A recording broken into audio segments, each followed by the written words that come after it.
Hi guys! Magandang araw! This is Momster G. As you can see guys, nandito ko ngayon sa simbahan. So, andito pala ako guys no, sa Antipolo Church. So, every month ako nagsisimba dito guys. Hindi ako mahilig magsimba kada linggo pero buo yung ano ko guys, pagsimba ko sa isang buwan. So, dito ako nagsisimba guys. And gusto talaga sa front. So, dahil nag-video-video pa ako guys, dito muna ako sa likod. So, ito pala yung architecture ng ano niya guys, no? Beautiful kaayo. Tingnan nyo guys. Solemn kayo pag nagdasal ka dyan. Kaya ako mas gusto ko sa front. So, anyway guys, pagkatapos ng church, nandito na kami sa tindahan. Paborito yun ng anak ko guys. Kasi dito guys, mga mura lang yung mga bilihin. So, okay lang na mag-shopping yung anak ko dyan guys, kaya mahilig man sila sa chicha guys, oy nga ako kay hindi man ako mahilig sa junk foods guys, kay health is wealth naman tayo ngayon guys, nagkakaedad na kasi guys pero dati guys sa chicha yun guys, ay pero ngayon guys, ano naman, tolerated but not abuse, not abuse, ano kaya so, itong anak ko guys, kung isama mo sansan, ayaw niya yan, pero pag sinabi mong antipolo guys, sasama yan siya guys, kasi alam na, dito diretso, direct to the point sa tindahan niya. So, may mga imported goods pala dito guys, no, Korean, American, Filipino, so, kaya yan guys, ayun na nga pala, nakapila na kami guys, nakabili na kami guys, so, ito yung mga ano, Pringles, yung mga ganyan guys, kung mahilig kayo sa ganyan, pero hindi ko pinabili ng Pringles, kaya biskuit lang, kaya yan yung imimerienda nila sa tanghali o di kaya dadalhin nila sa school pang extra ba. So, ayan na pala si Mr. G, guys. Nag-selfie. Ang mga anak, guys, nonchalant kayo na yan siya, guys. Oy, so, siya yung inutusan ko mag-video-video sa akin, guys. Nagbayad na kami, guys. Hoy, ginoo ko, guys. Unsa man ang likura, guys. Oy, ang laki-laki ng likod ko, guys. Parang aparador na guys. Kailangan na ng diet. So anyway guys, chinika-chika ko si ate. Baka sakali makahirit tayo ng discount pa guys, no? Pero hindi na talaga daw guys. Last na yan kasi mura na daw yung bilihin nila guys. So dahil tapos na ako sa aking mission para sa aking mga anak guys, sa family and sa spiritual ko guys. Ngayon naman guys, sa friends na naman. So socialization naman tayo guys. So guys, you need to balance in life. Next.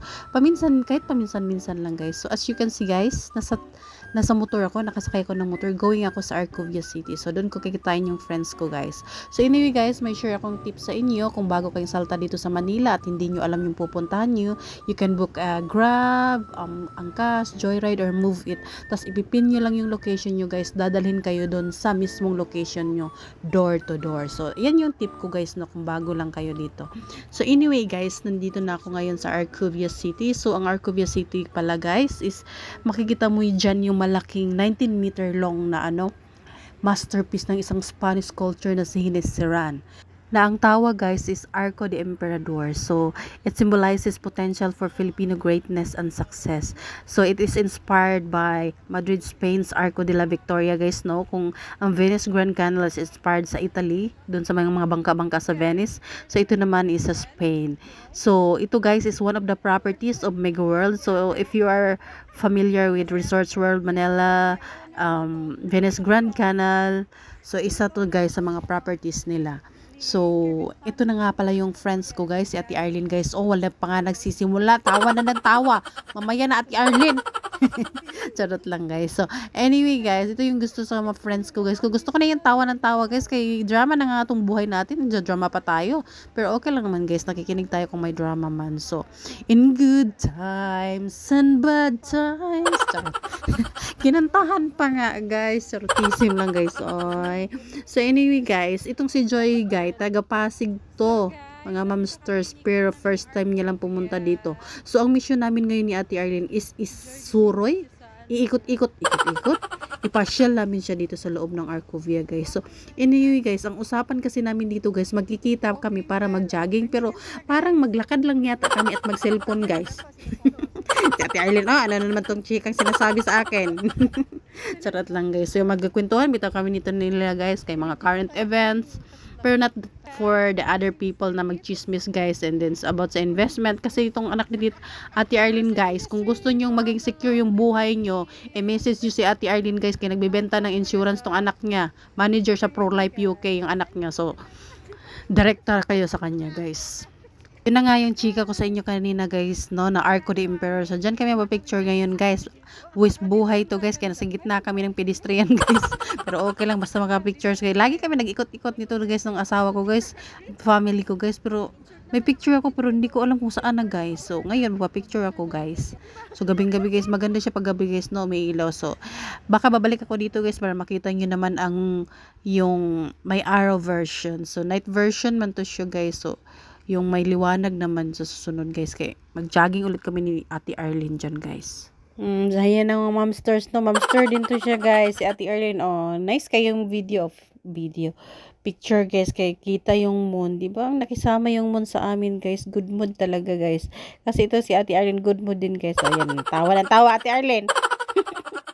Yung gusto sa kanya guys, ay tawa ng tawa. As you can see guys, tingnan mo yung moon. Bilog na bilog guys, no? Nakisama talaga sa panahon. Syempre guys, suliman si Ma'am Sergey, may picture pa rin. Hindi lang picture, may video pa guys. Sabi ko sa friends ko guys, Ate Arlene, enjoy. Please lang, pakisama yung moon sa taas. Look at the moon, it's so shining and bright. Charot lang. Once in a blue moon lang din kasi yan siya guys, lumalabas na ganyan. Tingnan mo guys, di ba? So, anyway guys, itong mga atake natin ngayon, makikita nyo maraming car dyan dumadaan guys, no? Pero don't worry guys, dyan sa tinayuan ko, safe yan siya guys. And syempre guys, hindi matatapos yung story natin na to kung walang crossing the street. So, lead by Joy. Beautiful, beautiful angel. If you're interested guys, she's single and licensed teacher. She came up major in English. So, ako pala yun guys. Binilisan ko yung akin guys kasi mukhang tanga guys, patalan-talan. Ayan naman si Ate Arlene guys. Rigor! Rigor! Habulin mo ako, Rigor! Napagtripan ko naman si Ate Arlene guys. So, ayan na guys, nga nag-jogging kami guys. Marami palang nag-jogging dito guys. At dahil mahilig si Ate Arlene mag-TikTok guys, ayan, nag-TikTok na kami guys. So, diba guys, ang mga Thunderbirds nag-TikTok. So, after na yun guys, nagutom ang mga bebe. So, ayan, kumain na guys. And after that guys, nag-separate ways na kami guys. Pauwi na ako guys. Bye! Thank you for watching!